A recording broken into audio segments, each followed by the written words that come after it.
Good morning, good afternoon, good evening.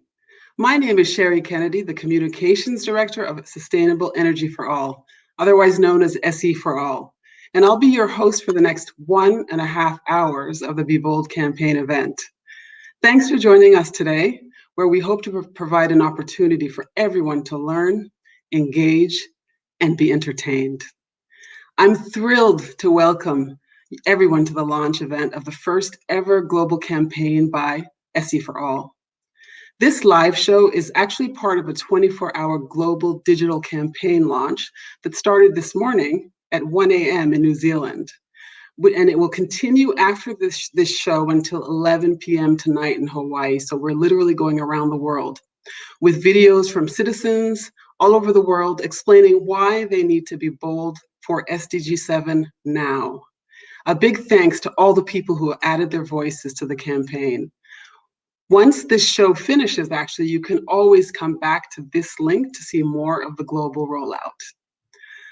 For those of you who don't know who we are, SEforALL, SEforALL is actually an international organization that works in partnership with the United Nations and leaders in government, the private sector, civil society, and philanthropies, among others, to drive faster action that will help us achieve Sustainable Development Goal 7, SDG 7, which calls for affordable, reliable, sustainable, and modern energy for all by 2030.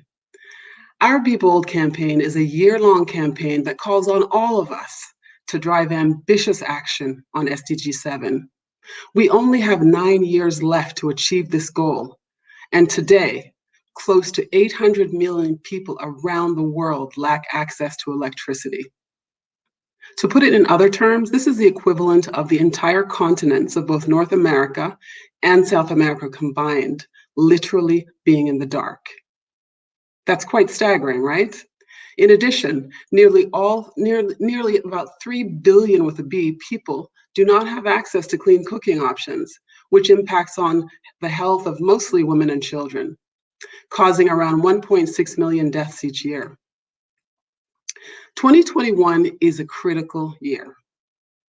COVID-19 pandemic estimated that at least 150 million people will be driven into extreme poverty this year alone because of the pandemic.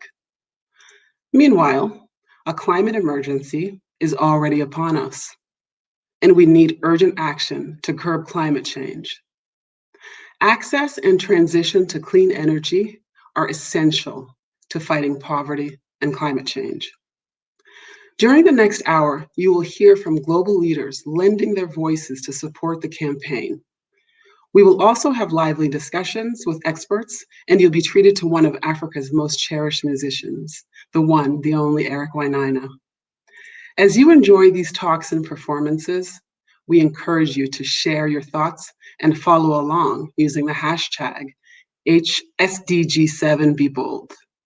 Hashtag SDG7BeBold. You can also join the conversation by asking your questions on YouTube chat. Now, we have a lot of ground to cover, so let's just jump right into it. First up, we have a series of videos from some prominent VIPs who you will likely recognize. Let's start with the important message from His Excellency Antonio Guterres, the Secretary General of the United Nations. I'm pleased to be part of this Sustainable Energy for All campaign. Millions of people around the world struggle every day because they have no access to electricity and are cooking with polluting and harmful fuels. Energy consumption of fossil fuels, such as coal, oil and gas, is responsible for the majority of global carbon emissions. Now is the time to change course, ensure a just transition, and build sustainable economies powered by renewable energy solutions that set the world on a path to net zero emissions by 2050, as called for by the Paris Agreement. This path leads to clean air and energy for everyone. Our world cannot afford transition plans that lock in carbon-intensive energy infrastructure and lead to future stranded assets.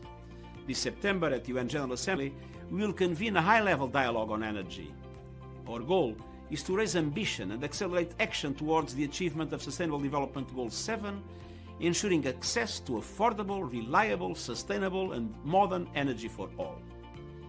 We are calling on all countries, cities, companies and civil society, especially women and youth, to help catalyze innovative and integrated actions towards transforming how we produce, distribute and consume energy. Together we can and must end energy poverty and ensure a more just, resilient and healthy world for all. Thank you.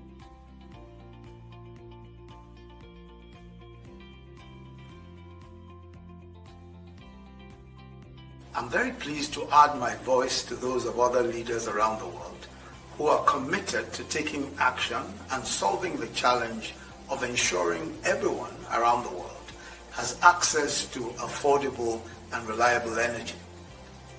2020 has presented unprecedented challenges with the COVID-19 pandemic exacerbating the challenges already posed by poverty, by climate change, and by a lack of energy access.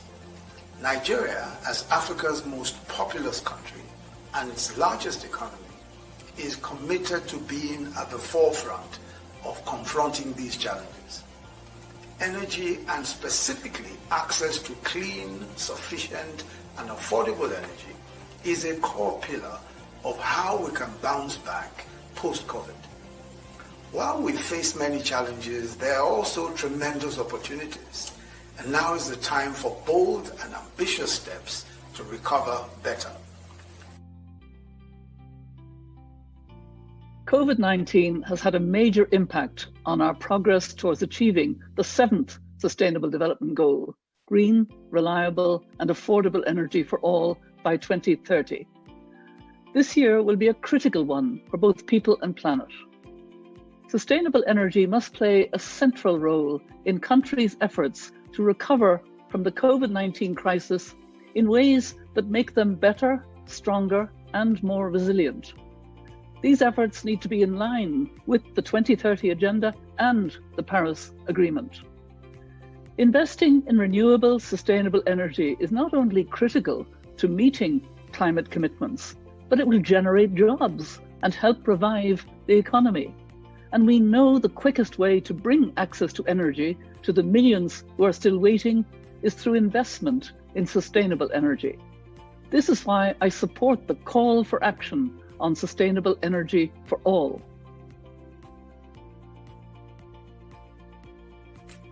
At this very moment, 1 out of 10 people in the world do not have access to electricity to light their homes, refrigerate their food, or keep cool in rising temperatures. And some 2.8 billion people, over 1/3 of the world's population, are unable to cook cleanly and safely. In the year 2021, this is simply unacceptable. Now, in the wake of the COVID-19 pandemic, the green recovery is gathering pace across the globe. So now is the moment to increase momentum to drive forward sustainable energy for all, a key element of the global goals.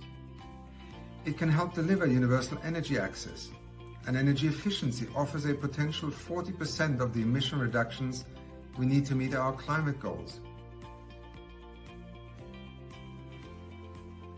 Imagine the day when 580 million people have access to reliable electricity in sub-Saharan Africa. Children with lights on to study, advancing their education. Small businesses powering machinery and contributing to local economies. Health clinics with refrigerators to store vaccines and the ability to power life-saving equipment. Access to energy matters, and not only changes lives, it saves them. Working in partnership, Power Africa is addressing this urgent need to deliver clean and reliable energy across sub-Saharan Africa, with a goal of more than doubling its access by 2030. We do this utilizing the collective resources of our 170 public and private sector partners, including SEforALL. Since 2013, Power Africa has helped bring first-time electricity access to more than 88 million people. And 80% of the deals we supported are based on renewable energy and utilize renewable energy technologies. For example, just this year in Senegal, we helped support the first utility-scale wind farm, which is now online. We helped the mini-grid power a health clinic on an island in Uganda. And we helped the government of Malawi achieve its first competitive solar power procurement. We've come a long way since the launch of SDG 7 5 years ago, but we have a long way to go to end energy poverty. Power Africa is more determined than ever to reach these goals and bring reliable, clean energy to millions across sub-Saharan Africa. Join us in supporting Africa's clean energy transition.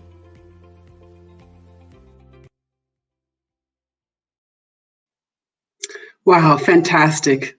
Great inspiration to start the show with. So thank you so much to all our distinguished guests for their support. I'd like to introduce one more special guest, Dr. Rajiv J. Shah, who is the president of the Rockefeller Foundation.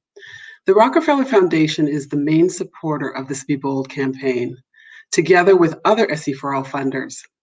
Dr. Shah has kindly answered the following question. What does it mean to be bold in the context of SDG 7? Let's listen to his answer. Being bold means reimagining the world and coming up with the ideas and resources to make change at global scale. That's what we're trying to do at the Rockefeller Foundation. We're investing $1 billion over the next 3 years to unleash an energy-enabled green enterprise revolution. With breakthroughs in solar, battery storage, and artificial intelligence, we can unlock opportunities for billions of people by scaling up renewable electrification in a manner that delivers energy needed for communities to compete in the global economy. Over the next decade, working together with Sustainable Energy for All and our partners around the world, the Rockefeller Foundation will directly contribute to this goal by securing a new productive rural energy minimum of 300 kilowatts per capita for the 1 billion people who live in energy-poor villages and rural communities. This clean energy will support new small businesses, create green jobs, spur education and healthcare, and grow local economies, at least doubling families' incomes and enabling them to move permanently out of poverty.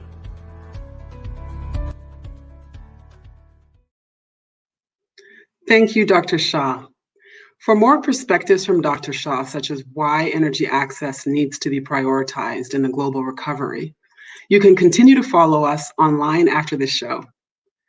I hope all these messages of support will also motivate you to join the SDG7 movement by visiting bebold.SEforAll.org.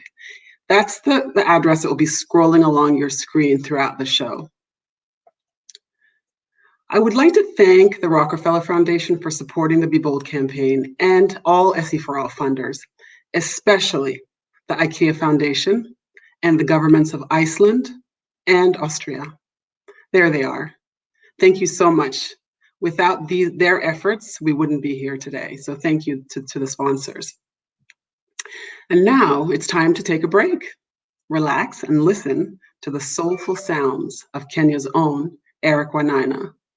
While he needs no introduction to his legions of fans, let me give you just a brief intro for those who may not have had the pleasure to hear this gifted artist. Eric is one of Kenya's best-known singer-songwriters and producer. His music is a blend of Kenyan benga rhythm and East African guitars with some modern harmony. Here are a few highlights of his career. He was commissioned in 2010 to write the UN MDG anthem performed at the closing ceremony of the FIFA World Cup in South Africa, alongside Jimmy Lulu, Baba Mal, and Angelique Kidjo. And in 2013, Eric was designated a National UN Goodwill Ambassador for the United Nations Environment Program, alongside fellow Kenyan singer Susanna Oio. He has won numerous awards and toured the world. Ladies and gentlemen, I bring you Eric Wainaina, who will join us on the other side of his set for a Q&A session. Enjoy. Hi, my name is Eric Wainaina, and you're joining us at Silole Conservancy, just outside the border of Nairobi. I'm a singer, a songwriter, and a producer, and a husband, and a father, and a lover of cats and dogs. Over here to my right is the wonderful songwriter Timothy Arinaitwe, who will be accompanying us on guitar. And playing percussion is an excellent songwriter, producer, and artist by the name of Bogwa, Bogwa, Bogwa. I didn't stammer, it's 3 times. This first song is a song called Inchi ya Kitu Kidogo. I wrote Inchi ya Kitu Kidogo probably sometime like the year 2000. It's our sort of anti-corruption song. It's a satirical song which makes us as Kenyans laugh at ourselves about how we give people who don't have power above us, sort of give them that power by giving them a bribe, but also saying that a country of small things, Kitu Kidogo is a euphemism for a bribe, a country of small things is a country of small people. So here we go.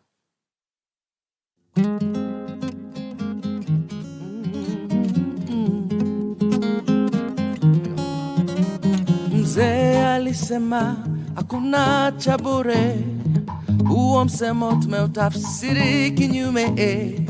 Hata shule kuingiza mtoto lazima utoe mchoto.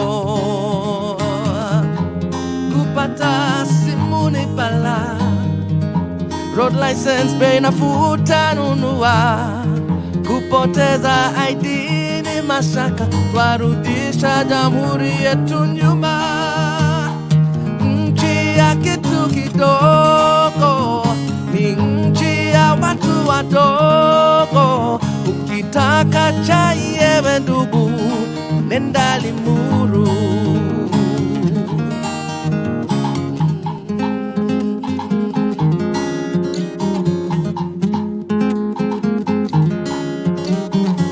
Hata nyumbani ukipatwa na majambazi, piga 99 wasema sisi hatuna gari. Lete 7,000 ya petroli, saidia utumishi. Mahakamani hela ndiyo haki, kwa 1,000 mshtakiwa ndiwe mstaki. Utajiri huwa ushahidi, twarudisha jamhuri yetu nyuma. Nchi ya kitu kidogo ni nchi ya watu wadogo. Ukitaka soda ewe inspekta, burudika na Fanta. Nchi ya kitu kidogo ni nchi ya watu wadogo. Ukitaka chai ewe mama, nunua Ketepa. Mpigaji kura, geta makini, wachagua nani, mbunge au tajiri. Usiuze kura kwa pakiti ya mahindi, kesho je utakula nini? Mzigo wetu unazidi kuwa mzito, watoto wane na mshahara wa 2,500 ya vitabu na viatu na vyakula. Nauliza na Mbotela, je huu ni ungwana? Nchi ya kitu kidogo ni nchi ya watu wadogo. Ukitaka chai ewe ndugu, nenda Limuru. Yeah, yeah. Nchi ya kitu kidogo ni nchi ya watu wadogo. Ukitaka chai ewe mama, nunua Ketepa. Here comes the dance break.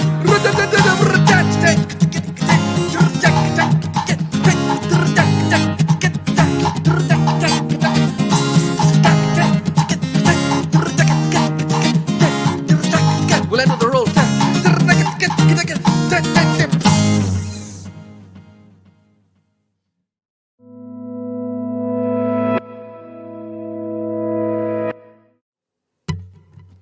The song is called Hold Me Down. It's a love song from my album Dreams in Stereo. It goes like this. I surrender. This isn't love, it's torture. I'm done being champion, I'm done being warrior. Angry winds have blown through my banner, blood-stained, battle weary. There's holes in my armor, so you better hold me down, all the way down. You're going to lose me, hold me down. It's in your hands, take a stand. I'm all used, so hold me down. You lie so easy while you look in my eyes. I wanna believe you, but it doesn't feel right. And you destroy me over and over and time again, when once would be fine. So you better hold me down, all the way down. You're going to lose me, hold me down. It's in your hands, take a stand. I'm all used, so hold me down. I need more than the absence of war. Don't question my questions. Hold down the fort. Don't drive this dagger deeper. Give me a word. Give me a sign. Throw me a line.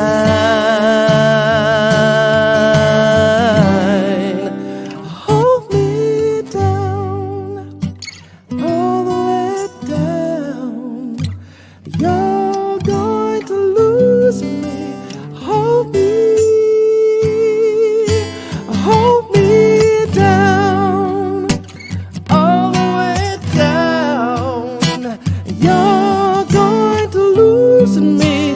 Hold me down. It's in your hands, baby. Take a stand. I'm all used to, so hold me down. I'm all used to, so hold me down. I'm all used to, so hold me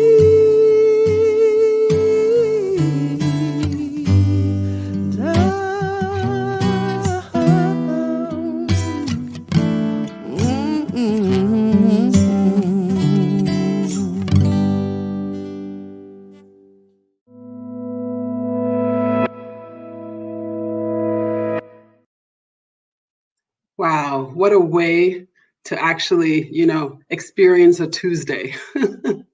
Fantastic music. Thank you so much, Eric, for your generosity by supporting our campaign with your beautiful music and time today. I know you're a busy man. Are you there, Eric? Sherry, I'd love to introduce Eric to the audience. I'm right here, Sherry. Amazing. Thank you so much. It's just beautiful. I hope nobody heard me singing because obviously I can't sing like you do. But thanks a lot. Thank you. I know you're a busy man, so let's get right to it so that we can have time for some audience Q&A as well. I already have a few questions teed up. You've had a really distinguished musical career, Eric. What is the accomplishment that you most treasure? I think the accomplishment that I most treasure is being a husband and a father. Honestly, I am really passionate about my music, and I'm glad that I've had the success that I've had. And I wake up every day really thankful that I took the bold step to follow my music career. But I think that still what remains is just I have a loving wife and I've got loving children. And we've made this wonderful life for ourselves, and this is the most important thing for me. Wow, and I think your audience probably just swelled with that that response. How beautiful and touching. What drives you to activism? Your outspokenness has got you into hot water by your own government as well as others. So I want to know what motivates you to speak out when it would be so easy to just keep quiet. Well, I don't think it would be easy to keep quiet, Sherry. I think we live in, at least in this part of the world, in Kenya, we're constantly faced every single day. You turn on your TV or you listen to the news or your social media, sort of the narrative, the dominant narrative is that politicians don't care, and Kenyans are struggling in so many different ways. And I wouldn't find it easy to just sit back and watch, I wouldn't find it easy to only sing pop songs. Not that I mind. I'm people who sing. Not that I mind that there's a bunch of artists who only sing pop songs. I mean, bless them, But for me, I think that part of my thing, other than I like in this last record. There's a bunch of things that I wanted to say about relationships, about reconciliation, about coming back together. I feel that because I have an audience that is listening to me, that as often as I can, I feel I need to talk about, maybe be a thought leader in some of the areas that we're facing challenges in. And every time I ask myself, okay, why? Marvin Gaye, I was watching this documentary the other day, and he said, and I'm paraphrasing horribly, he says, artists have this thing inside them that they just want to share a message, and sometimes it's about how we are living as a society. And if Marvin Gaye thinks it's right, then I feel quite vindicated. Fantastic. So really, it's about acting from wherever you are.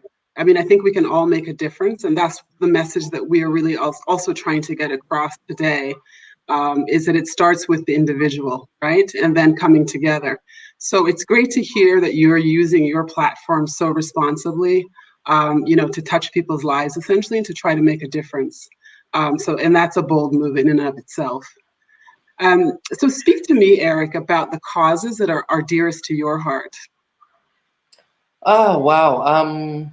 There are a bunch of them. I mean, every once in a while, me and my neighbors get together and we clean up our street. It's a thing that we started doing. I mean, we've lived here for about 18 months. We live in the middle of the bush. I mean, don't be surprised if when I'm talking to you, some creature walks in behind me, I mean, we live right on the edge of the national park. And so, like I was saying the other day, we actually had a bush baby in our bedroom, my wife and I, and that's a story for another day. But every once in a while, we get together with our neighbors and kind of walk down the street and pick up trash. We were doing that as well in the place that we lived before, because it's also about making people feel proud about the neighborhoods that we live in, and weirdly, I mean, just dealing with the aesthetic sometimes makes people feel proud about where they are and want to participate more.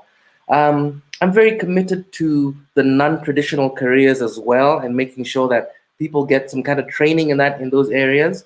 I mean, I'm in a non-traditional career. Thankfully, I had my parents' support, and I went to a school where music was emphasized in the arts.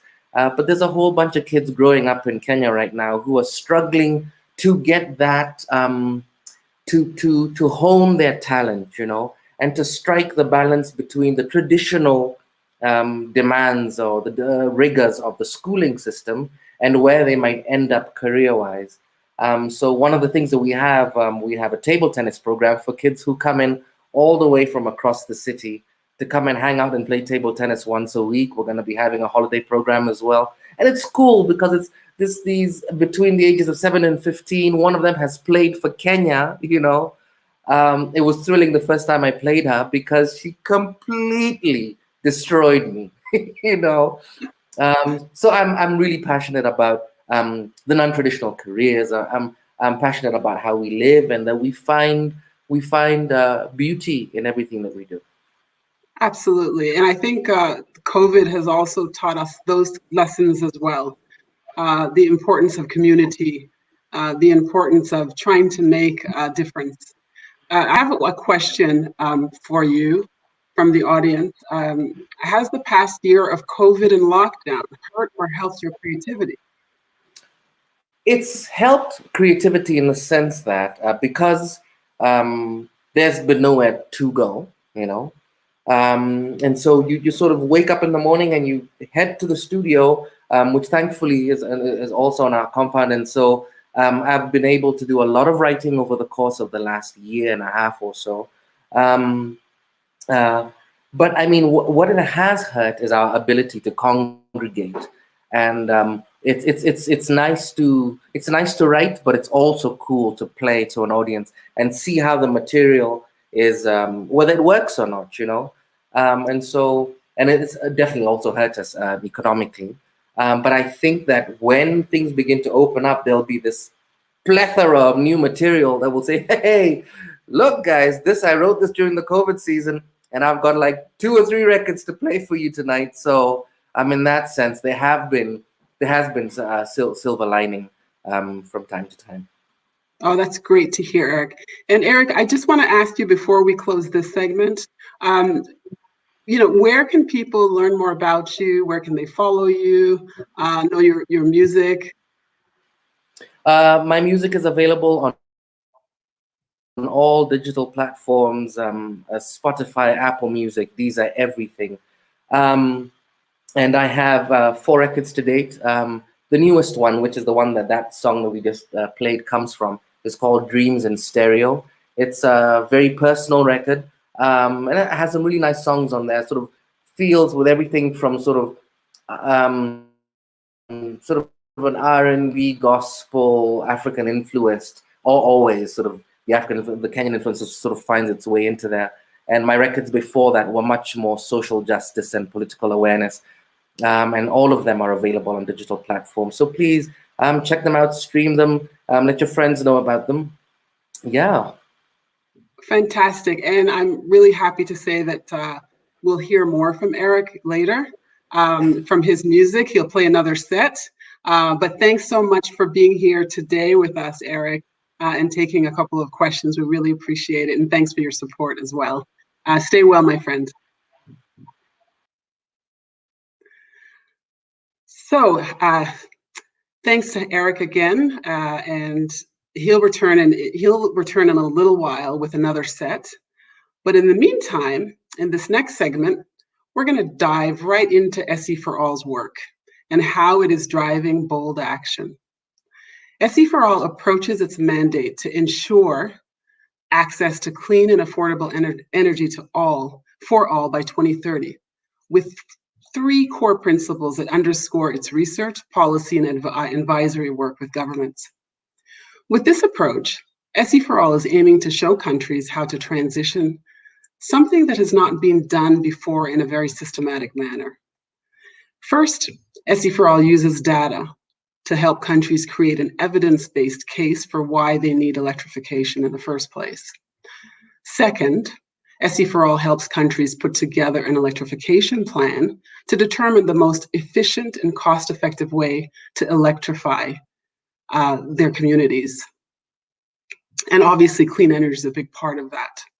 Third, SEforALL helps to mobilize the finance that's necessary for governments to implement their plans. When it comes to describing exactly what Sustainable Development Goal 7 is, and that's what basically SEforALL is set up to carry out, it is sometimes difficult, particularly to show the connection to many other global goals, such as reducing poverty, infant mortality, increasing education and healthcare. This video is a great explainer of all things SDG 7, and is told from the perspective of the youth, which are an incredibly important audience that we're also trying to reach. So have a look. UN Sustainable Development Goal 7, better known as SDG 7. What is it and why should you care? Let's start with the basics. 17 Sustainable Development Goals, SDGs, were created to make sure people around the world have a better life by 2030. One goal, SDG 7, is all about energy. SDG 7 calls for everyone to have affordable, reliable, sustainable, and modern energy by 2030. What will it take for this to happen? Number 1, make sure everyone has access to electricity and cooking options that don't harm people or the environment. Number 2, make sure all countries have more renewable energy in their local supply. Number 3, make energy production and consumption more efficient. Remember how there are 16 other SDGs? Well, they can't be achieved without first achieving SDG 7. Same with the targets set by the Paris Agreement on climate change. Net zero won't happen without SDG 7. Basically, building a better world starts with sustainable energy. For young people like you all over the world, energy gives you the chance to study, go to university, and get a job. And moving to clean energy options is critical to protecting your future environment. But right now, the world is way off track to achieve SDG 7 by 2030. Almost 800 million people worldwide have no access to electricity whatsoever. 3 billion people cannot cook a meal with clean fuels or technologies. Just think, without electricity, COVID-19 vaccinations can't be kept cold and delivered to everyone. We need urgent action to correct these wrongs, and we need youth to lead this change. Your ambition and creativity can accelerate the global energy transition. That's why you are here.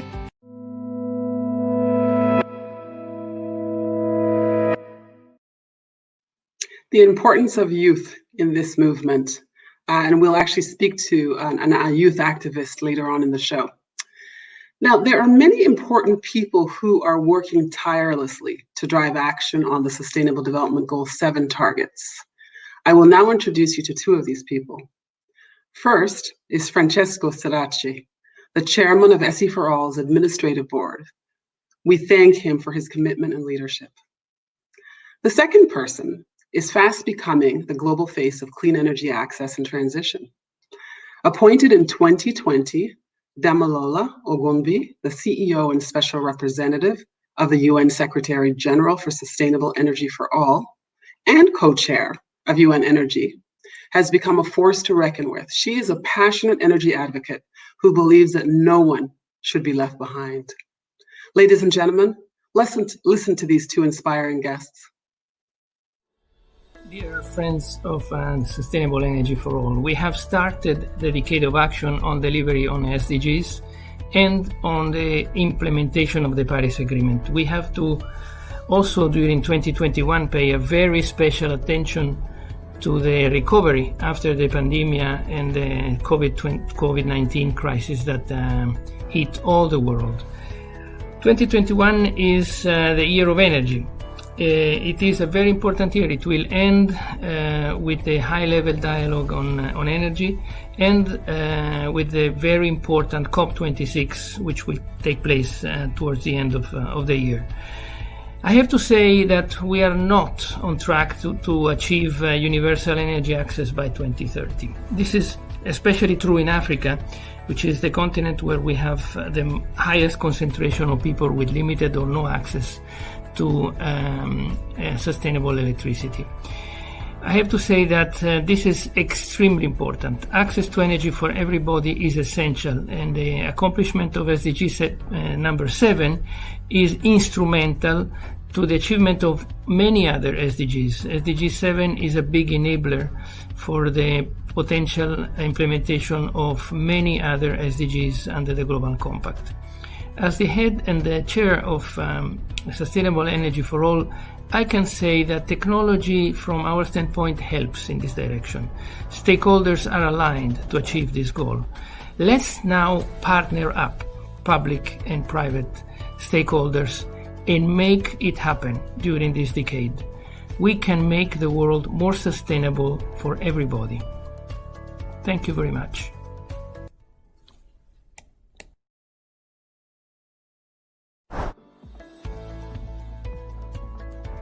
Being bold for SDG 7 means new ambitious targets. In terms of SDG 7, we're trying to ensure access to affordable, reliable, modern and sustainable energy for all. And unfortunately, we still have 789 million people across the world that don't have access to basic electricity. But more importantly, we have 2.8 billion people around the world that have no access to clean cooking. As we continue to go, as we live in this pandemic, it's important to realize we're all interconnected, and we have to look for solutions to make sure that no one is really left behind. The purpose of this campaign is to highlight how far we are away from achieving Sustainable Development Goal 7, but to make sure that we all come together as a global audience to reach this target. What it means is more jobs. It means more economic prosperity. In the time that we're going through now with the pandemic, it's really important to come together and, in terms of energy, really recover green.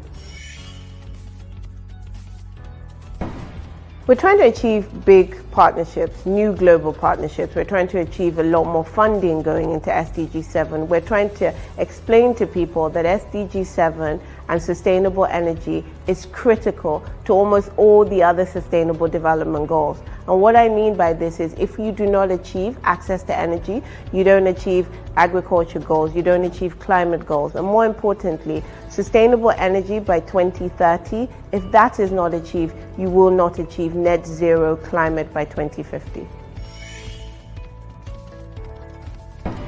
We're trying to reach everybody. We're trying to focus on sovereigns first and country level intervention, but we do understand the need for civil society, for financial institutions, for development agencies, and also for foundations, for us to all come together and look for real solutions to make sure that the next 9 years going up to 2030, we actually achieve sustainable energy for all and truly leave no one behind.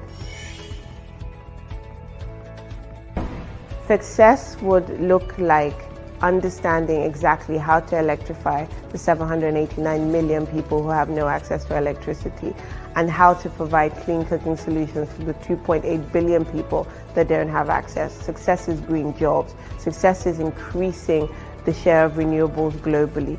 And for us to have a blueprint of everybody signing up to energy compacts at the UN high-level dialogue on energy this September, that together we can reach these targets, and understanding that we have to be tracking ourselves year after year to make sure that we're all in sync, all in track, in line with the Paris agreements to really, really achieve SDG 7 by 2030. Thank you, Mr. Sirache and Damilola, for your inspiring words and, more importantly, for your actions. As mentioned by Damilola, one of the important and expected outcomes of the upcoming UN high-level dialogue on energy will be commitments. Commitments made by governments, businesses, development and finance institutions, civil society, and others. Commitments to energy compacts. This aspect of the work that SEforALL does falls under the heading of global advocacy. My next guest will help shed light on this process and its importance to the SDG 7 targets. So now I am pleased to introduce to you Kanika Chawla, who's a program manager of UN and Energy at SEforALL. Kanika, thanks for joining us. Thank you for having me. So exciting to be here. Great, and we're excited to have you here. Thank you for taking the time. So I want to start by asking you to please explain the significance of the UN high-level dialogue on energy to achieving the SDG 7 targets. The UN high-level dialogue is actually a really momentous occasion. So this September, the high-level dialogue will be in many ways the first of its kind, but also the first in 40 years that has a UN General Assembly mandate. The last one happened in 1981 when there was an energy crisis, and that was the oil crisis. And the fact that it's happening again in 2021 means we have yet another energy crisis, and the world needs to wake up and recognize that. And while there is some understanding, I think, of the climate crisis, it is really quite important to expand the discussion on energy and to really understand how deeply interwoven the climate and energy conversation are, and how they need to happen together and not separately, but also how energy is so deeply interlinked with so many of the development priorities of countries around the world. A lot of this actually becomes even more critical, I think, as we begin our journey to recover from this pandemic. And I think that, we've heard this on and off about recover better, about understanding the importance of energy, especially as we, look for immunization, cold storage, a lot of the work that SEforALL does, other institutions around the world. But the high-level dialogue, I think, gives us an opportunity to bring all of these different strands around energy together, link it with other ongoing efforts, but also really build a nuanced and inclusive conversation on the energy transition.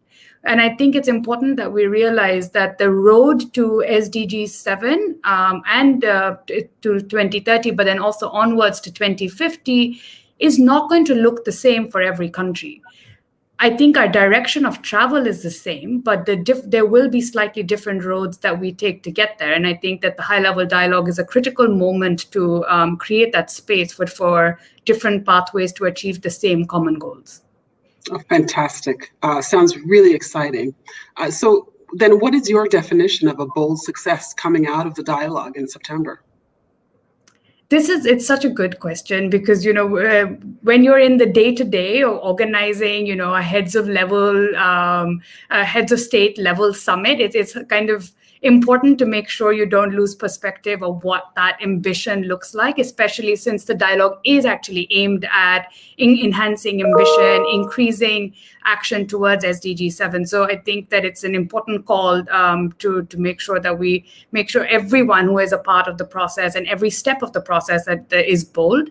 The way that we're going to measure success and hopefully kind of, instill the boldness into that is going to be perhaps one in fostering partnerships that are outcome focused We have for a very long time, there have been lots of efforts underway to have partnerships, but or to even have individual action. But what we realize is that these are common goals. We need to work towards them together.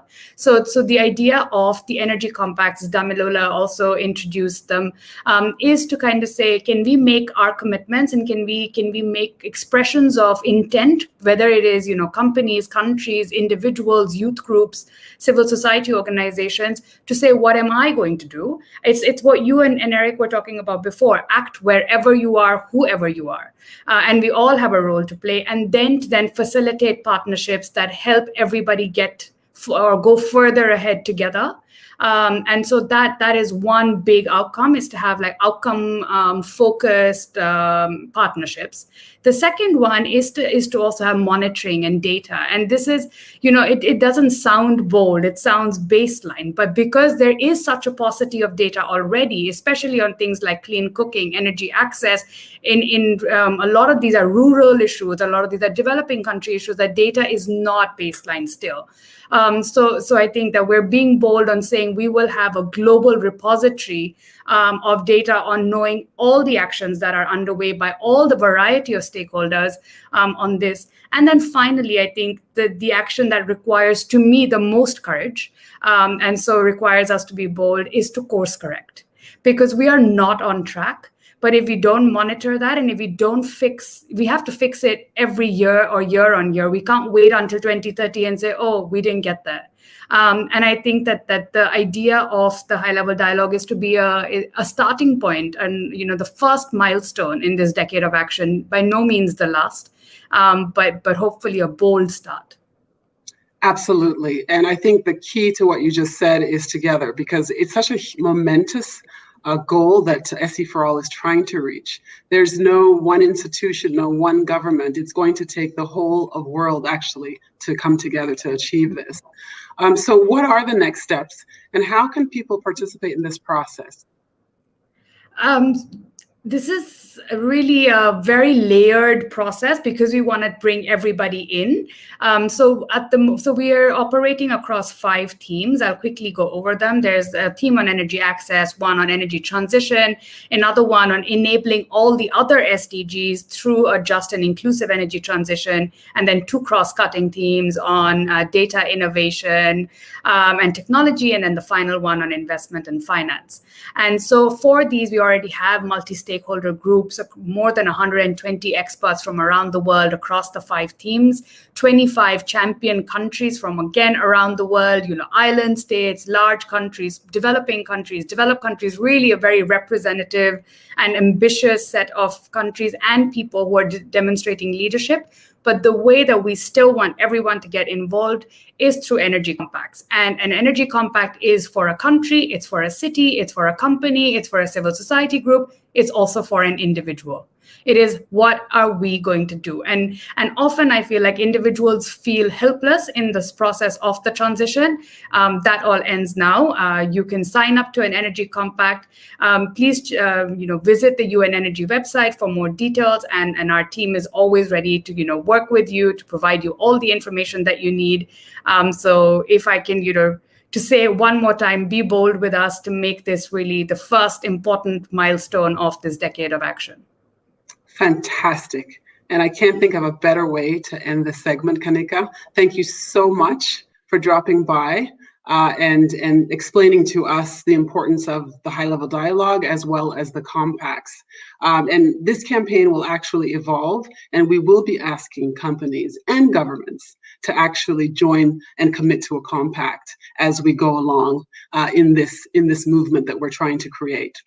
To receive more news on the UN High-Level Dialogue and other great initiatives that are happening this year, you just need to sign up and join the SDG 7 movement at bebold.seforall.org.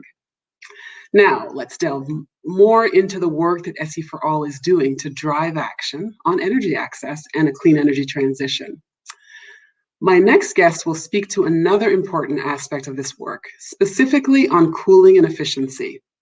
But first, let's have a look and listen at this video, which sheds light on some of his work.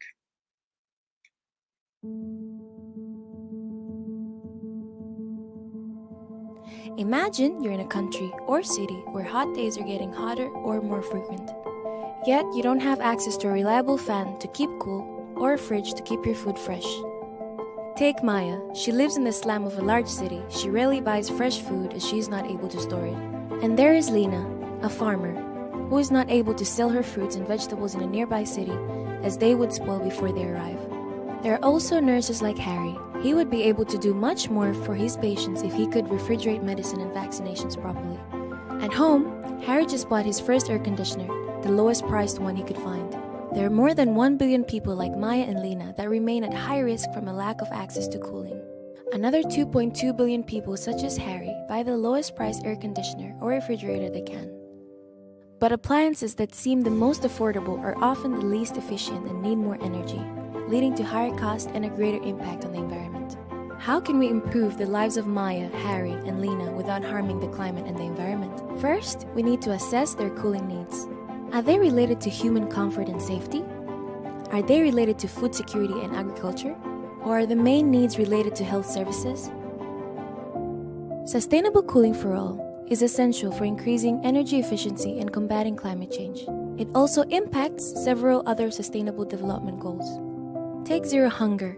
It cannot be reached without agricultural cold chains. Agricultural cold chains are increasingly important to sustainable food supplies in cities, and as urban populations grow, the volume of food transported from rural settings has increased tremendously. Good health and well-being are also threatened by unreliable medical cold chains for vaccines and other medical supplies. To stay effective, vaccines and medical supplies require refrigerated transport, and once arrived, they need cold storage powered by reliable energy. Access to cooling is especially important for women and girls in developing countries. Their livelihoods are affected when they can't take advantage of agricultural cold chains, access public cooling centers, nor effective health services. Productive economies and sustainable cities also depend on cooling.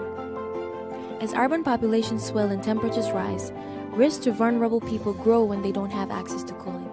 In a warming world, cooling is not a luxury. It is an issue of equity and an urgent and growing problem that calls for fast action. Governments must create comprehensive cooling plans. Industry should understand the size of the cooling market and ensure that efficient devices are accessible and affordable. Cities and local authorities should identify priority actions to protect vulnerable populations. Chilling prospects. Tracking sustainable cooling for all shows how assessing cooling needs, taking appropriate action, and achieving the sustainable development goals can be done together. By meeting people's cooling needs in a holistic way, it's possible to create a cooler, safer, and more sustainable future for Maya, Harry, Lena, and all of us.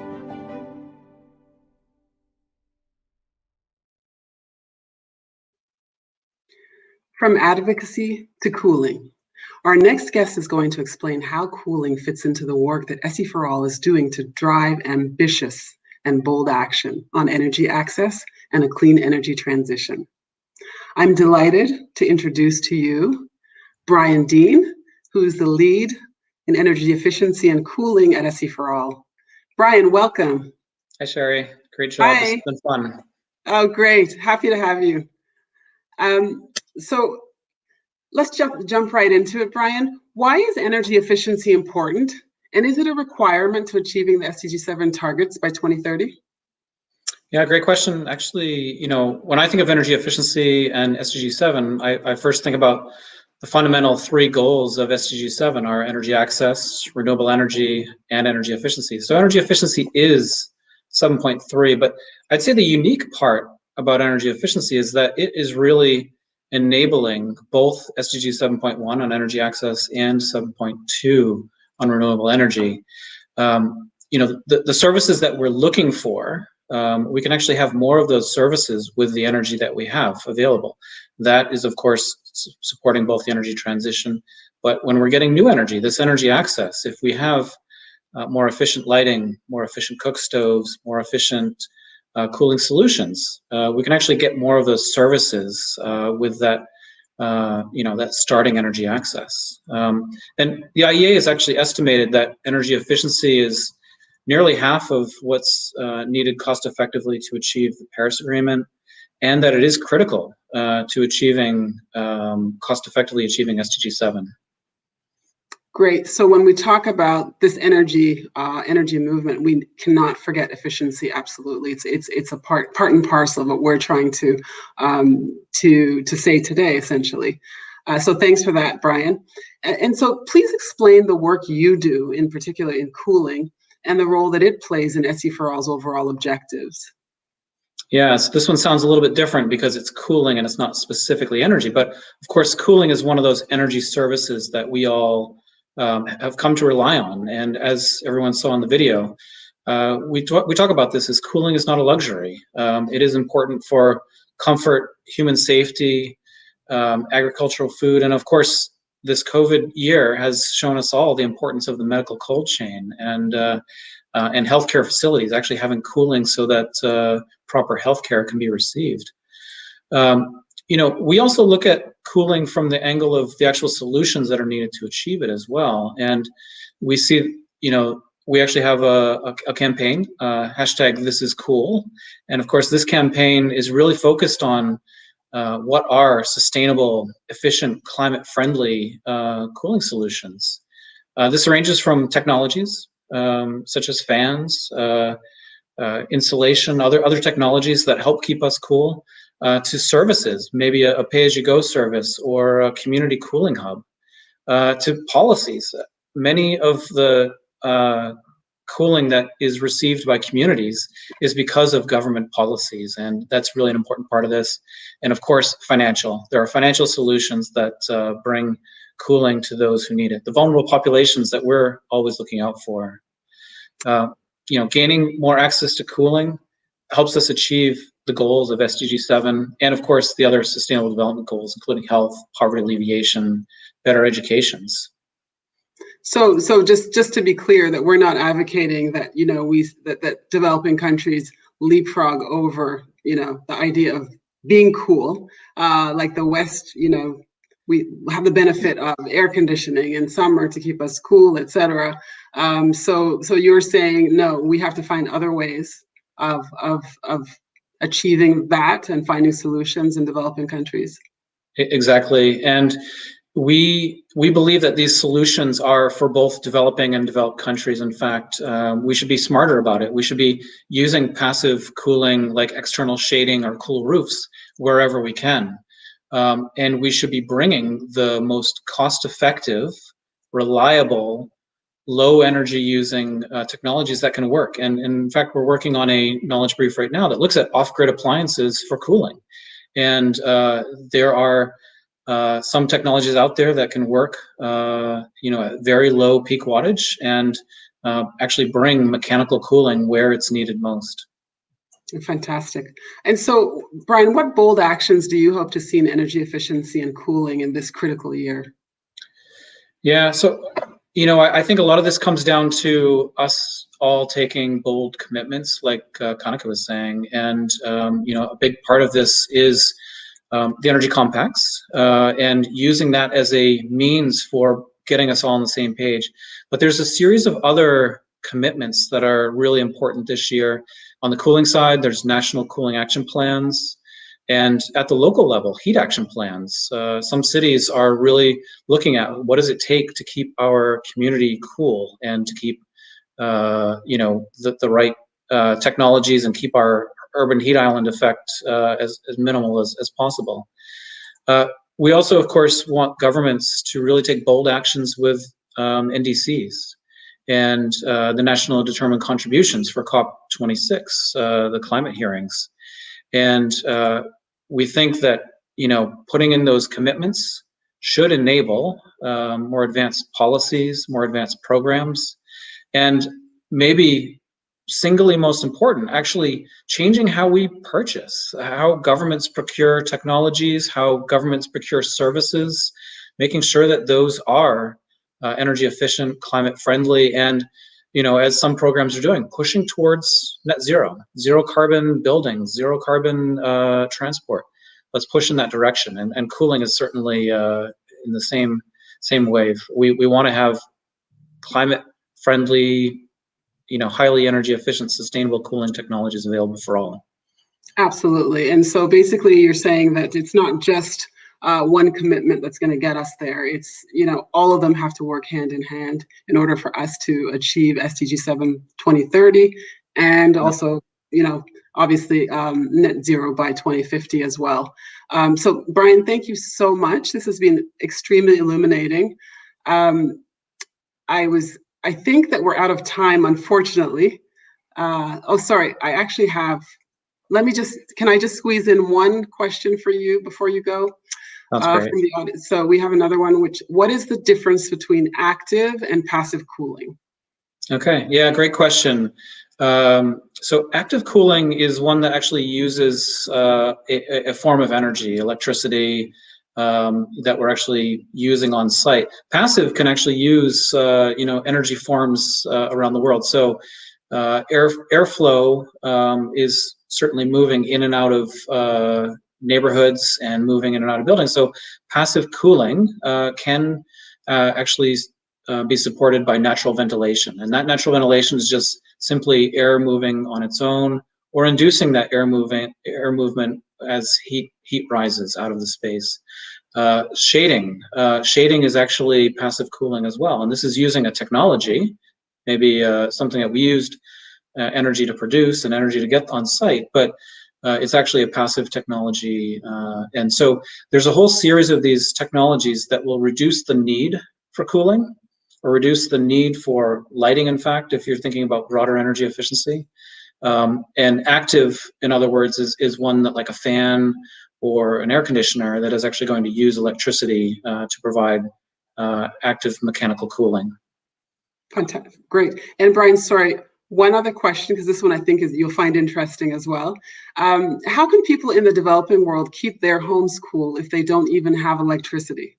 Okay, yeah, no, this is a great question, and certainly one of the things that we're trying to explore more and discuss more on the This Is Cool campaign. So look at hashtag This Is Cool, and certainly cool roofs is a big part of this story.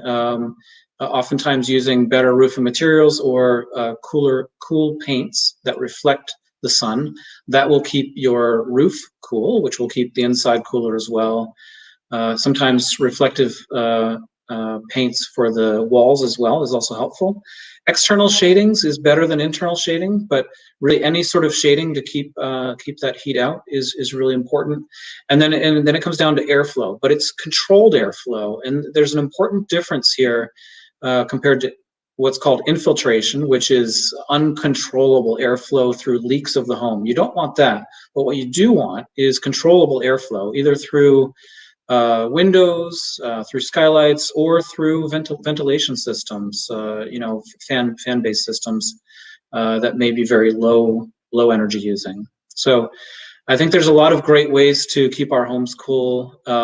And then for those that can't keep cool, that's when you add hopefully a small air conditioner on top, and not a very large air conditioner that uses a lot of energy. Fantastic, Brian. This is really really great information for people to have, and I think it's a topic that it doesn't come to mind automatically when you're talking about energy, but clearly it's integral to what we're trying to do. So thanks a lot for helping explain the important role of efficiency in the energy access and clean energy transition targets that SDG 7 aims to achieve by 2030. Thanks so much, Brian. Thank you. Now, our next guest is waiting in the wings, so I'll see you all on the other side in just a few seconds.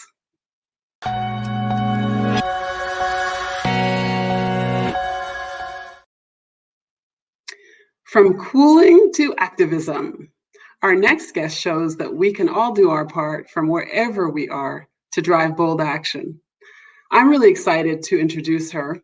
In this Be Bold campaign, for instance, we are asking everyone to simply sign up at the website that's scrolling on the bottom of your screen, and to join actually the SDG 7 Energy Access and Clean Energy Transition movement. I'm thrilled to have Mitzi Tan with us today. She represents one of the most impactful voices to come out of the climate movement today, the voice of youth. Her activism started in 2017 after meeting with indigenous leaders in her country, the Philippines. This made her realize that collective action and system change are necessary to create a more and just a more just and green society. Mitzi is a Fridays for Future activist in the Philippines and an international spokesperson, youth advocate for Climate Action Philippines, known as YACAP. So Mitzi, thanks so much for joining us. Hey everyone, thank you so much for having me and really making this space a safe space for people of color, which is so important.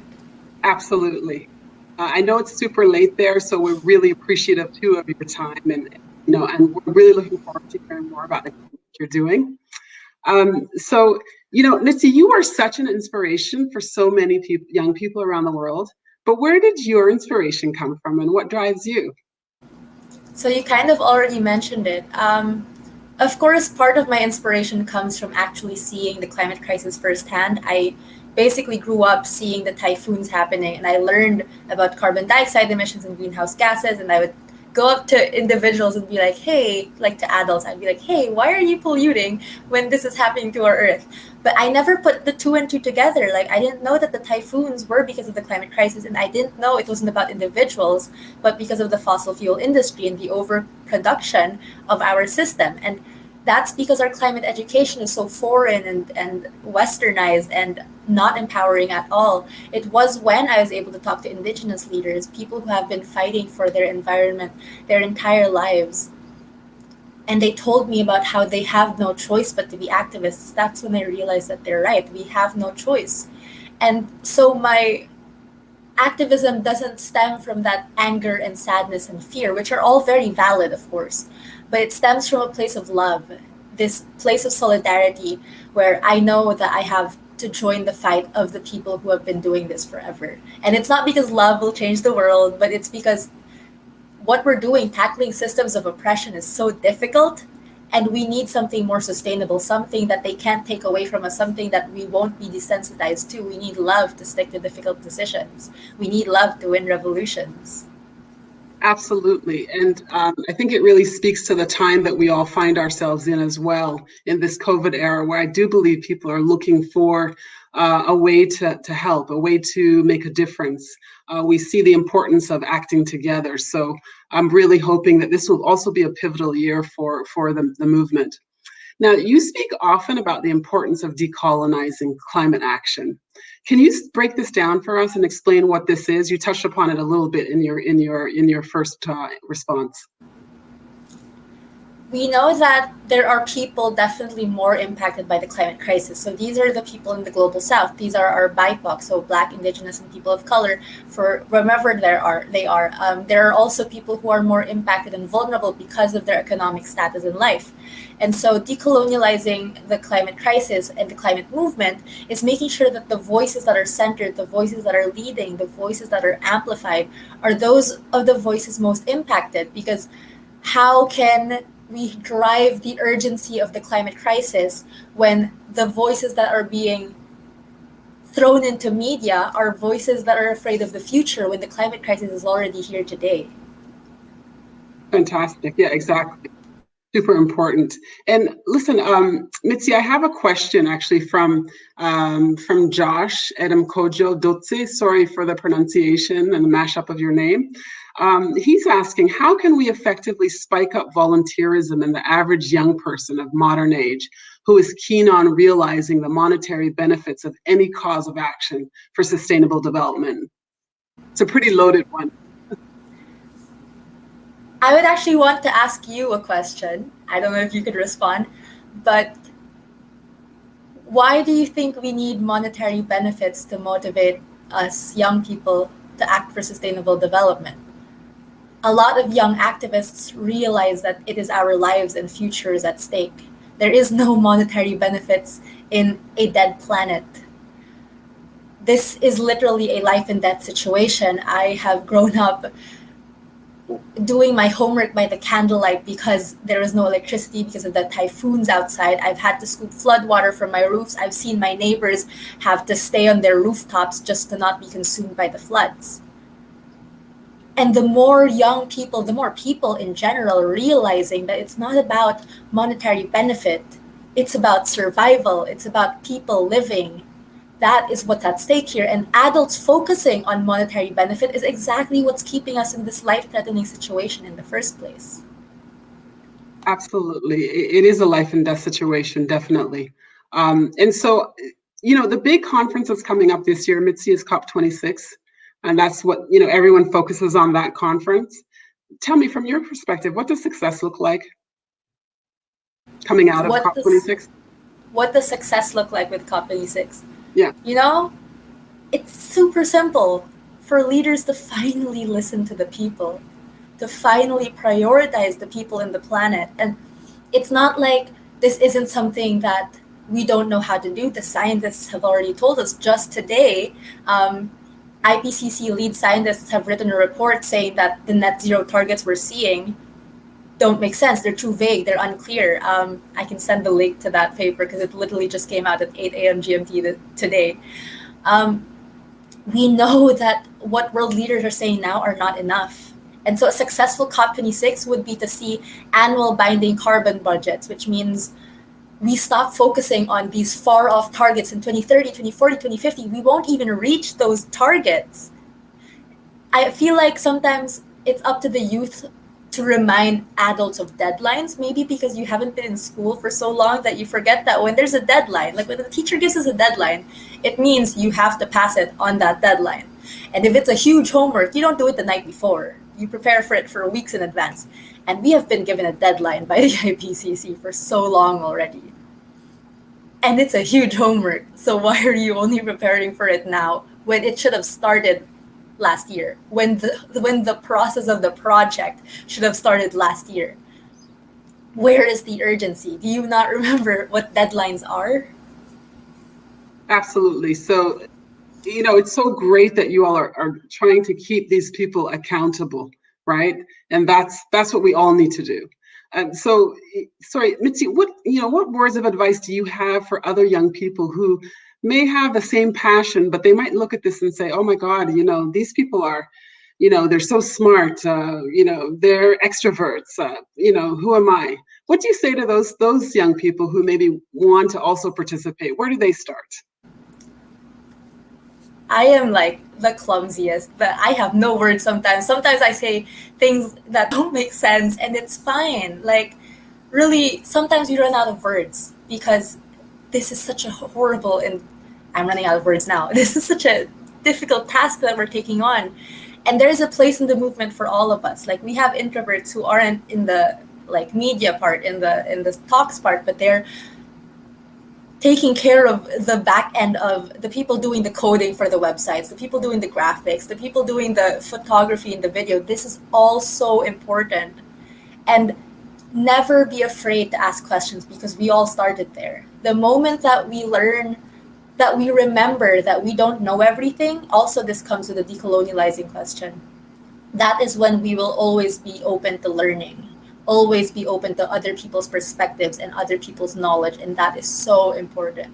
We have to remember that no one is perfect. The activism you see on social media and media, all those speeches, all those rallies, it's not what activism is really. Activism is talking to people. Activism is making friends with people. Activism is connecting with people. It's the hours of Zoom calls and staring at Excel sheets sometimes, looking at graphs, things I thought I would escape because, I'd be into activism and say, I'm not going to look at Excel sheets my entire life. And here I am looking at graphs and numbers from the IPCC. We all start somewhere and we will all get to where we need to be. So we all have a place in this movement and you are so welcome and you are so needed.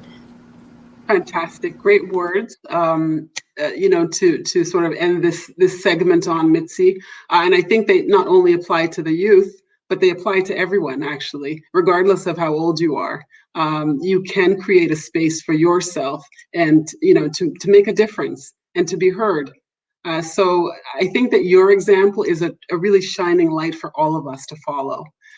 So thank you so much. It's been my pleasure to have you here today. And thanks to all the other youth climate warriors who are raising their voices actually to urge action on one of the most existential threats to the planet today. So thanks, Mitzi, and good luck. Thank you so much for having me, and thank you everyone who's listening. Indeed, energy represents also a similar threat because 2/3 of all greenhouse gas emissions come from energy. So it is critical for the world to achieve the SDG 7 targets by 2030 if we are to achieve net zero climate by 2050. They're interlinked. So I hope you're enjoying our Be Bold campaign launch. Before we take another deep dive into the work that SEforALL is doing, I am pleased to welcome back singer-songwriter and producer extraordinaire, Eric Wainaina, who has another set for us. Please enjoy, and I will see you after the set. So this song is one of our newest. It's talks about the independence generation and the hopes and dreams that they had and how they suffered under successive corrupt governments. And I'm saying to them that I'm just wishing them all these blessings, and I hope that their farms will never dry, that their cattle will always give birth and always have milk. Here we go.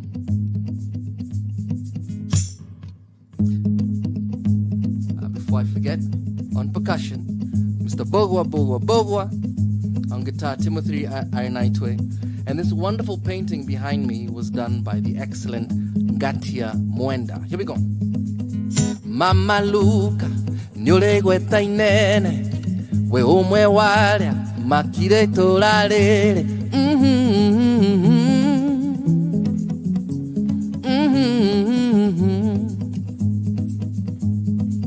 Mokehanda, mahoa mehakaine, Mukirutolora, hukomari maine.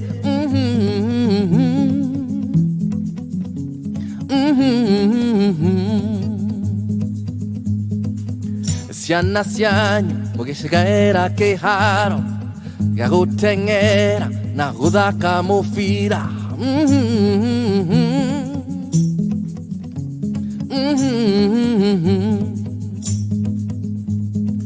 Newadekirwo wera wa thirikari, bũrũri mwĩthĩ waihũrĩte mĩeke.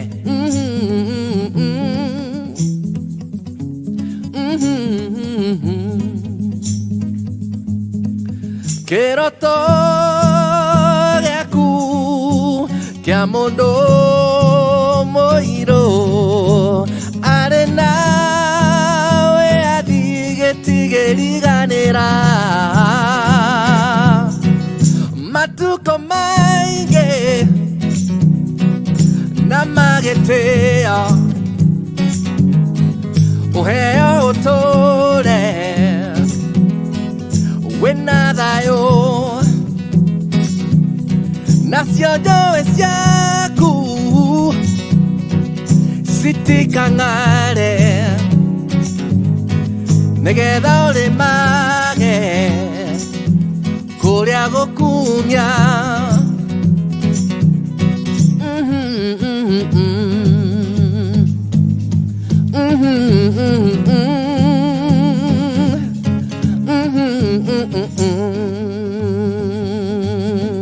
Watunyirwo wĩra na mbeca cia ritaya, na nyũmba yaku nĩrahũrirwo mũnanda.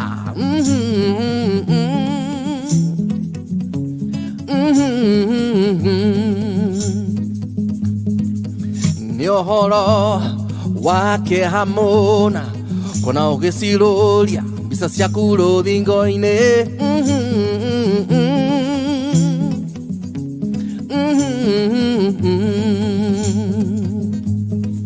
Watahwo na kĩrori, watigwo na rũkũngũ, kĩoneki gĩaku tũtigĩriganĩria.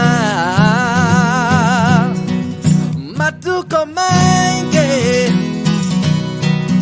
na magĩtĩo, ũheo ũtũre wĩna thayũ, reke ng'ombe ciaku citikage iria, na rũri rwaku rũthereme. Matuko maingĩ na magĩtĩo,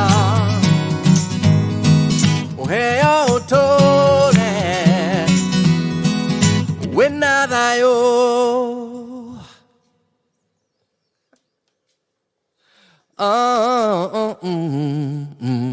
Thank you so much for hanging out with us.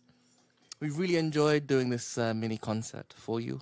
I hope you've enjoyed it as much as we have. A lot of that material is available digitally on every single streaming site that you can think of. Records are called Dreams in Stereo. We did some stuff from Sawa Sawa from 2020.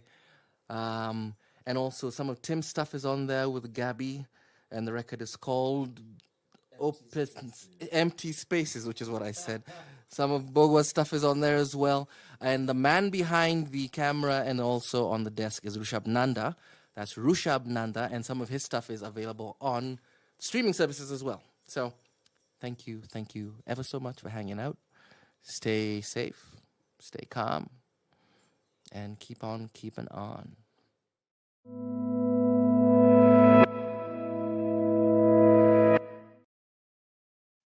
I just want to say, can we do this every Tuesday? Seriously, what a great way to actually, move through a Tuesday listening to Eric's music. Thanks so much, Eric. It's fantastic. We really appreciate your support. Now, let's move to a real life perspective on the positive impact of that access to clean and affordable energy can have. In this instance, we look at healthcare. The Philips Community Life Center in Kenya proves that renewable energy can be an efficient and a more cost-effective option that can actually save lives.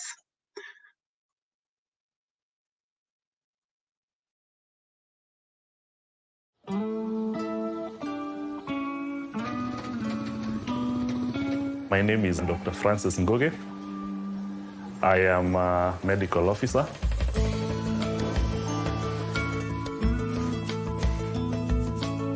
There are many problems that people who seek healthcare face.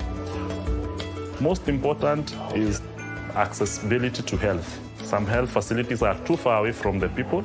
Some services are too expensive. And also the problem of reliable power is prevalent. The Community Life Center is a partnership between the community, the government, and Philips. The community comes up with a facility that they would like to have. The government provides infrastructure as well as the manpower, and Philips provides technology and other solutions.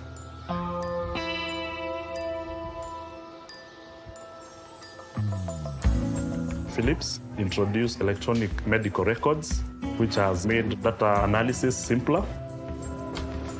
We have an autoclave, newborn resuscitator, ultrasound, and the vital sign monitors.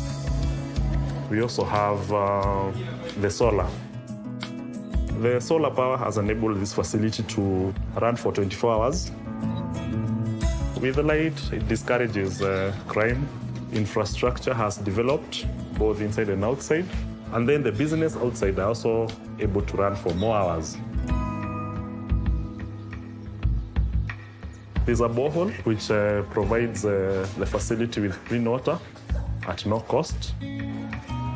The water is also piped to the homesteads, so we have seen the reduction in waterborne diseases. The community takes care of this facility. They own it. They are not treated as a consumer or a client. They are treated as a partner. Those who are the drivers of universal healthcare should maybe pay a visit here. Take this concept and run away with it.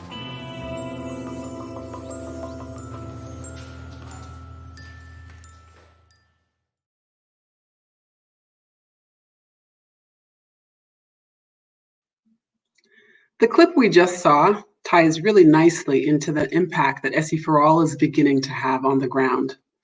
Now, in its early days, SEforALL was focused solely on advocacy, but increasingly, it is working with partners on the ground to make a difference. The work of our next guest is an important aspect of the policy work that SEforALL is undertaking with governments. I'd like to welcome Hadley Taylor, Program Manager, Policy and Regulations at SEforALL. Hi, Hadley. Hi, Sherry. So happy to be here. It's going to be a tough act to follow, Eric and Mitzi, but I'm going to do my best. I'm sure you'll do great. Yeah, thank you so much for taking the time to be with us today. I wanted to ask you, first of all, Hadley, if you could please explain the nature of your work and specifically the importance of policy and regulations to a government's ability to electrify their populations. Yeah, absolutely. I mean, if we take a step back, for a lot of the countries that are especially dealing with energy access gaps, both on the electricity and the clean cooking side, the cheapest, quickest, and most sustainable way to bring them these services that they need is not going to be through the national grid, which has really been the way historically countries in the developed world and in the global north have gone about developing their energy systems. It's actually going to be, for these countries, a mix of off-grid solutions like you just saw in that video of the healthcare center, mini grids. Of course, there will still be a role for grid when it comes to power. And then also in clean cooking, it's going to be a mixture of different clean fuels and technologies. So if you think about this from a government perspective, this is asking governments in the developing world to really redefine entirely what energy policy and energy regulations look like, because we're dealing with tons more different kinds of technologies, different stakeholders that were never part of the energy system in the past. And so they're really needing to kind of redefine and set a new pathway that allows for decarbonization, democratization, but also digitalization of their energy systems. So this is really no small feat. And so we as SEforALL, we work with governments hand in hand to help them ensure that they have an enabling environment that is robust, that allows these different technologies and the private sector to thrive and to reach those rural and remote communities. And something that we really pride ourselves in that's core to our work is that we're always working with the government to achieve their energy access objectives following their national strategy. Of course, always in line with SDG 7, making sure it's sustainable, affordable, modern for everyone. But we are also always making sure that we're taking best practices from other countries and learnings from this sector over the past 10 years to feed that into different countries' experiences and make sure that they're not perhaps making a mistake that a country on a continent away had done in the past. So we're making sure to translate best practices, but as always, focusing on what the data is telling us, the best-in-class geospatial data specifically. And while this work often goes on very much behind the scenes and is not really seen at the forefront of everyday life, when a policy or a regulation is enacted, that can instantly have a nationwide impact. And that's why I personally get really excited about the policy and regulatory frameworks work that we at SEforALL do. Fantastic. Now, to put this into context, you're doing some really exciting work on solar value chains in Nigeria. Can you please walk us through this work and why it could serve as a potential launching pad to other markets? Sure. Yeah, we've been engaged for the past 9 months or so with the federal government of Nigeria, and I think they actually present a really, really interesting case because the government of Nigeria presented what they call the Economic Sustainability Plan. It's essentially the country's plan of how they want to recover their economy out of the COVID pandemic. And they, as many other countries are starting to do, really saw this as an important reset moment to be able to do that more sustainably. And we as SEforALL were very happy to see that the government in that economic sustainability plan put very explicitly as a top priority to electrify 5 million households with off-grid solar. So that has the potential to impact 25 million people if we think of about 5 people per household. So this was really exciting, and so we got to work immediately, working very closely with the Rural Electrification Agency in Nigeria. And we supported them in using geospatial mapping that combines satellite imagery, public databases, government databases, basically combining all the data that we have together to identify where are the households that have the ability to pay for off-grid solar electricity, but also have the need that they do not have electricity at the moment. And we wanted to empower the private sector with that data so that they can go out to those households and offer them either a solar home system or start to build a mini grid within a community basically tomorrow. Another thing that we did, we've also undergone some very comprehensive supply chain analysis, which you also mentioned, because we wanted to work on identifying how Nigeria can leverage efficiencies and also economies of scale in the solar value chain to also localize components of that so that we could create sustainable jobs in the country and have more of that value created in Nigeria and less reliant on international supply chains, which can be costly, not good for the environment, but also susceptible to supply chain shocks like we saw at the beginning of 2020. So this has been really interesting work that we've been, very happy to be working with the Rural Electrification Agency on, and has really been spurred by the government's prioritization and commitment of off-grid solar. Now, speak to me. I'm curious about the fact that cost is an issue, right? Cost obviously is a big issue.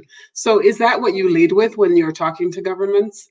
Because that's obviously, if I'm sitting in any country, I'm thinking, I can't go green because it's too expensive. I just want my people to have electricity, right? So can you speak to me a little bit about that? What's your pitch to the governments when they say that to you, essentially? Yeah, I think this is coming out of a traditional narrative where at the beginning with renewable technologies, when they were just coming onto the scene, they were more expensive than traditional technologies, just because there's that institutional framework and that historical legacy there to deal with those dirty emitting fuels, and renewables was new. But we've seen the prices come down dramatically over the last 10 years. And when we do these geospatial analyses, we really do look, what is the least cost solution that brings this household, this market, this business, this community, whatever it might be, with the power that they need to power either their home or productive uses. And what's the least cost solution for them? And it surprises many stakeholders, not only governments, but financiers, as well, businesses, when you really do show the data behind it, that no, in fact, extending the grid all the way out to that community is going to take a long time. As we all know, large infrastructure projects often run into delays, but a mini grid could be up and running in less than 6 months, and this entire community could be benefiting from that electricity very soon and at a lower cost than to extend the national grid. Fantastic. Not to mention the knock-on effects of, creating jobs and also, giving potential livelihoods to people that weren't there before. So yeah, it's very important. And what are your priorities for 2021, Hadley? Yeah, well, I just mentioned the project in Nigeria, where of course the work is not done there. We're looking to support the government through the implementation of that ambitious program, but we're also looking to work across more countries as well as more regions. Right now, we're working with some key partners on trying to address how can we add value and create fast action in the Sahel. A lot of these countries are really often left behind in the energy access conversation just because of their difficult markets to work in due to insecurity. But this is something that we as SEforALL, we have a commitment to leave no one behind. So we want to see what is the most appropriate and the highest impact activities that we could work with partners to do there. But we're also really interested in translating learnings from different regions to one another. We think that there's a lot of learnings across countries that have been dealing with access issues over the last 10 to 15 years that is very different from the country's experiences that electrified their populations 100 years ago.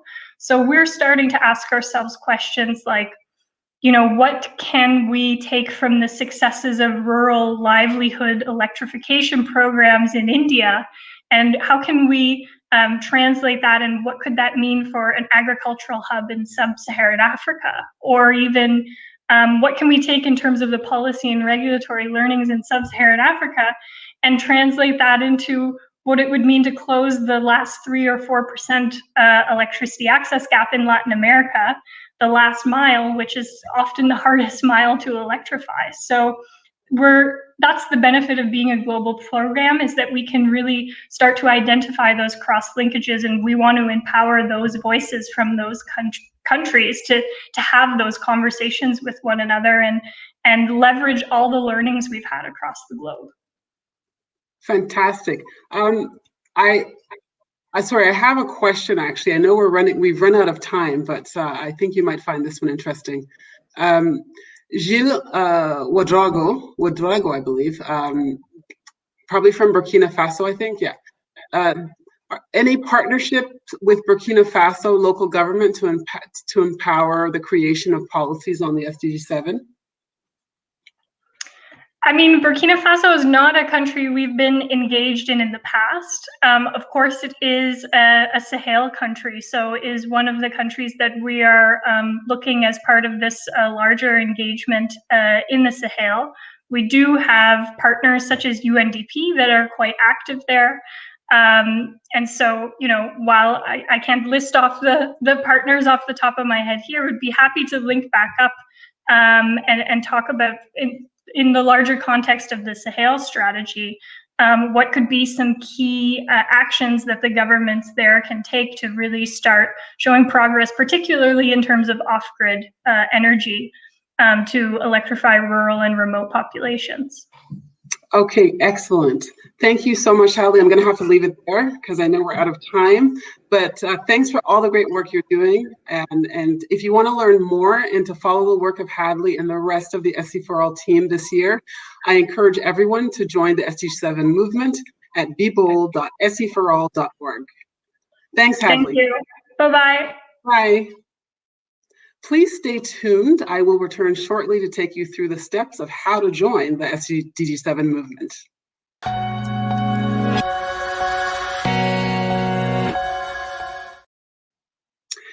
It's hard to believe that we've reached the end of our time together today. So how can you be bold? How can you support the Be Bold campaign? And how can you join the SDG 7 movement? Please have a look at this video, which explains step-by-step how to join the campaign. Do you want to join the SDG 7 Be Bold movement? Open your browser and go to bebold.seforall.org.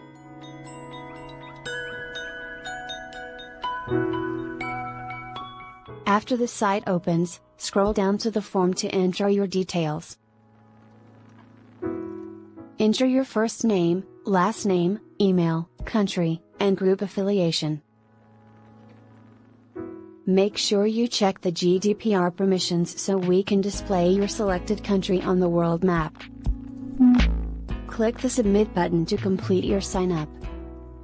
We need as many people and countries as possible, so share the word. And welcome to the SDG 7 Be Bold movement. Together, we can ensure access to clean energy for all.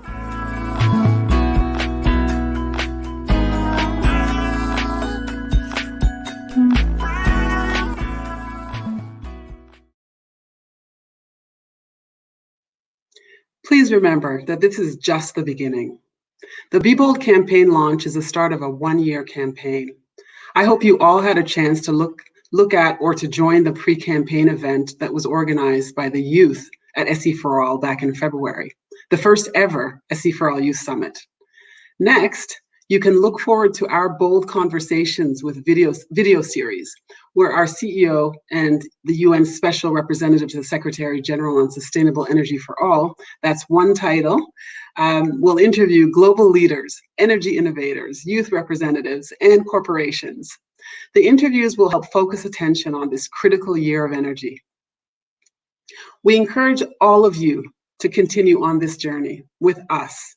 We urge you to use your voice to show your commitment to this energy movement by going to bebold.seforall.org and sign up.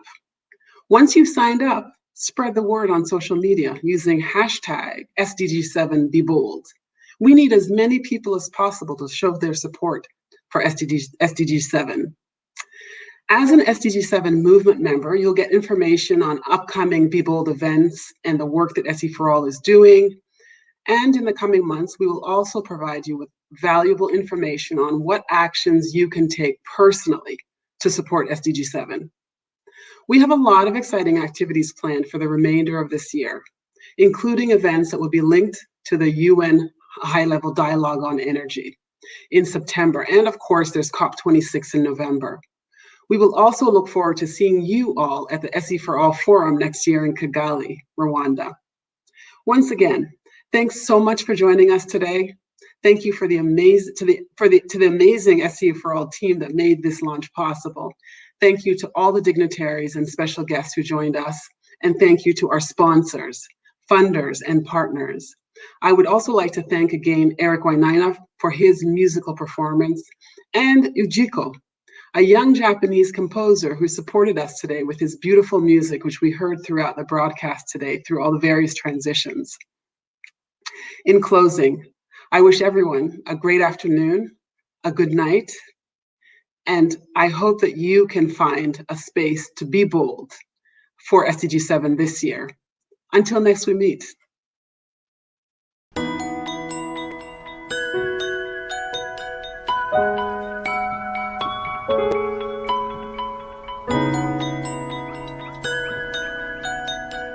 Thank you.